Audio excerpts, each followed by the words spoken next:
Hello everyone. आज का हमारा टॉपिक है इंट्रोडक्टरी मैक्रो इकोनॉमिक्स चैप्टर 1। आज हम टॉपिक्स कवर करेंगे emergence of macro economics and context of the present book of macro economics. First of all, we study about the macroeconomics. Macroeconomics here A means the aggregate. Aggregate means when we study about the economy as a whole. इसकी invention जो है वो 1936 में Keynes की एक book the general theory of employment interest and money में हुई थी। Macro economics as a separate branch of economics emerged after the British economist John Maynard Keynes published his celebrated book The General Theory of Employment, Interest and Money in 1936. This school of thought is also known as the classical tradition. Micro economics के बारे में हम पढ़ चुके हैं, जिसमें हम एक इंडिविजुअल फर्म, इंडिविजुअल सेक्टर से रिलेटेड प्रॉब्लम्स को हम स्टडी करते हैं। मैक्रो इकोनॉमिक्स में हम vast level economy as a whole को लेकर चलते हैं। What are its फीचर्स में सबसे पहले है basic nature. Basic nature means the macro economic study the whole economy that covers several market segments consolidatedly. It deals in the national level problem like national income, employment etcetera. यहाँ पर environment and external issues को study किया जाता है। Deciding factor income होती है, usefulness होती है, इन्फ्लेशन कम करने के लिए, अनएम्प्लॉयमेंट हटाने के लिए, पॉवर्टी एलिमिनेट करने के लिए और इक्वालिटी लाने के लिए। इसके अंदर किन सब्जेक्ट्स को कवर किया जाता है? नेशनल इनकम को, एम्प्लॉयमेंट को, मनी को, जनरल प्राइसिंग को। इसका इक्विलिब्रियम जो है वो इक्विलिब्रियम इन होल मार्केट्स होता है। डिफरेंट सेगमेंट्स जो मार्केट के हैं उन सब में जब जनरल इक्विलिब्रियम होता है then there will be equilibrium in the macro economics.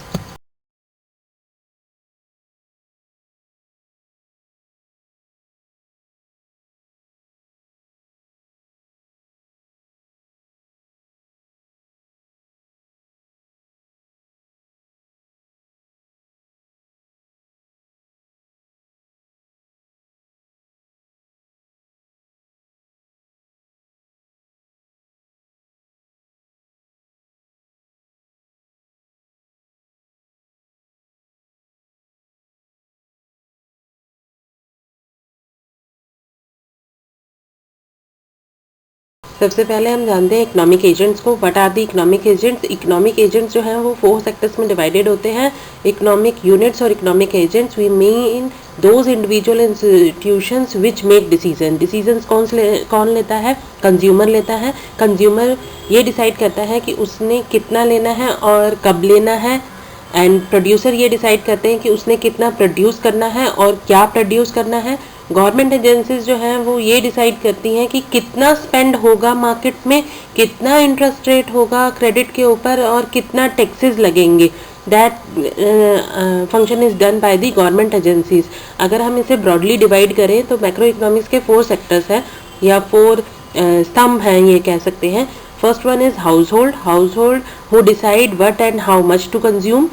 Firms and producers which decide what and how much to produce. Government who decide how much to spend, what interest rate to charge on the credit and how much to tax.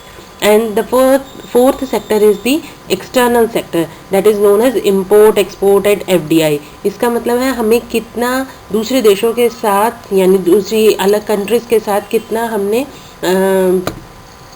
Business करना है, कितना import करना है, कितना export करना है, FDI कितनी आ रही है इंडिया में, या इंडिया के जो कॉरपोरेट्स हैं वो बाहर कितनी इन्वेस्टमेंट कर रहे हैं। इन सब को हम एक्सटर्नल सेक्टर में कैलकुलेट करते हैं।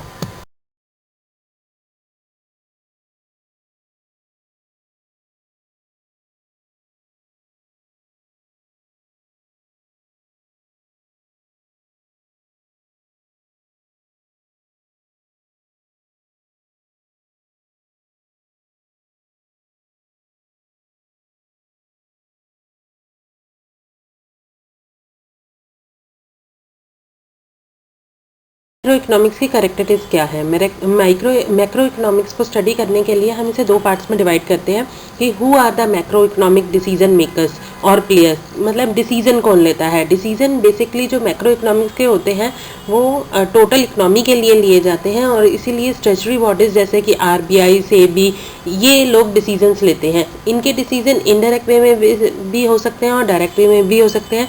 डायरेक्ट होता है जैसे टैक्सेस और इनडायरेक्ट होता है जैसे इंटरेस्ट रेट को फ्लक्चुएट करना। इनका बेसिकली गोल जो होता है वो पब्लिक गोल्स होते हैं which is as per the constitution of India.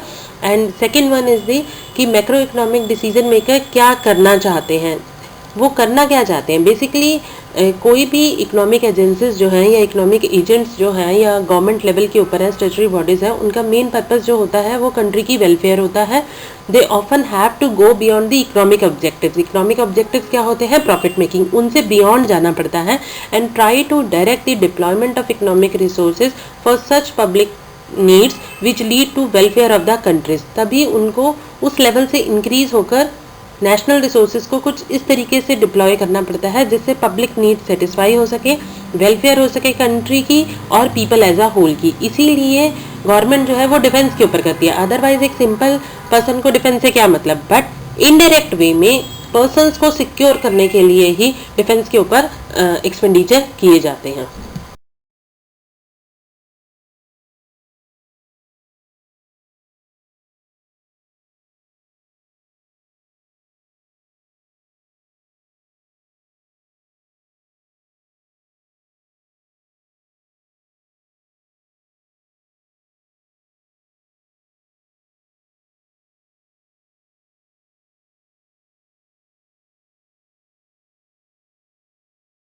प्रीटेक्स of the macro economics. Macro economics actually में होता क्या है? मैक्रो इकोनॉमिक्स में अगर हम कैपिटलिस्टिक कंट्री को पढ़ें तो capitalistic country means where the production activities are carried by the capitalistic enterprises which can bear the expenses. Production सिर्फ वही पसंद कर सकते हैं जो कि उससे रिलेटेड एक्सपेंसेस को बियर कर सके।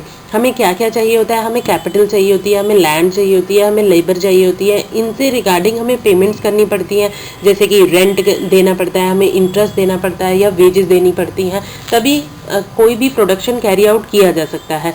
जब हम इस प्रोडक्शन को सेल आउट करते हैं मार्केट में तब हमें रेवेन्यू जनरेट होता है। उस रेवेन्यू का हम क्या करते हैं? उससे हम पेमेंट्स करते हैं लैंड को, लेबर को, कैपिटल को in the form of rent, wages and interest.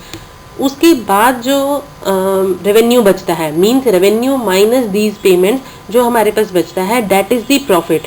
Profit जो है वो एक इकोनॉमिस्ट जो है वो फ्यूचर एक्सपेंशन के लिए रख देता है सो डैट फ्यूचर एक्सपेंशन के लिए वो इन्हें इन्वेस्ट करे और उससे उसे और रेवेन्यू जनरेट हो। In macro economics also economy as a whole को देखने के लिए भी कुछ हमारे रेवेन्यू जनरेट होते हैं, कुछ हमें पेमेंट्स करनी पड़ती हैं। उसके बाद जो हमारे पास बचता है उसे हम इकोनॉमिक वेलफेयर में लगाते हैं जिससे डिस्पैरिटी को ख़त्म किया जा सके।